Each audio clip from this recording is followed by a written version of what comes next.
మీరు బలహీనులు కాక ధైర్యము వహించుడి, మీ కార్యము సఫలమగును. 2 దినవృత్తాంతముల గ్రంథము 15వ అధ్యాయం 7వ వచనం. ప్రియమైనటువంటి దేవుని బిడ్డలారా, ఈ ఉదయకాల సమయంలో నీవు అనుకున్నటువంటి కార్యము నెరవేరలేదని, దానిలో విజయం పొందలేదని నువ్వు బలహీనపడుతూ ఉన్నావా, అధైర్యపడుతూ ఉన్నావా?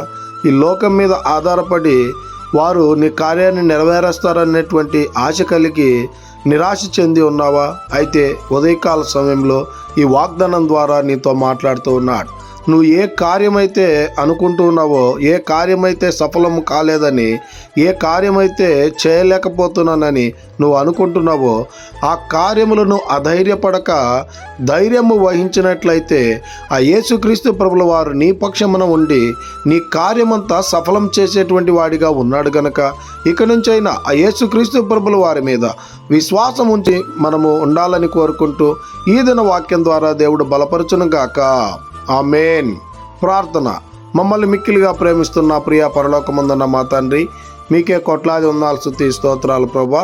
ఈ ఉదయకాల సమయంలో అయ్యా, మేము అనుకున్నటువంటి పనులు నెరవేరలేదని ఎంతోమంది ఎన్నో రకాలుగా బాధపడుతున్నటువంటి పరిస్థితులు ప్రభా, అధైర్యపడుతున్నటువంటి పరిస్థితులు ప్రభా.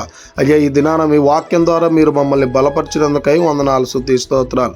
ఎవరైతే తండ్రి వాళ్ళ కార్యాలు నెరవేరలేదని బలహీన పరిస్థితుల్లో ఉన్నారో వాళ్ళందరికీ తండ్రి వారి కార్యాలు తండ్రి నెరవేర్చుటకు మీరు కృప చూపించమని, వారి కార్యాలన్నీ జరిగించమని ప్రార్థన చేస్తూ ఈ కొద్ది మనవులు యేసుక్రీస్తు పరిశుద్ధ నామమున అడిగి మరి ప్రార్థన చేస్తూ వేడుకుంటున్నాము తండ్రి.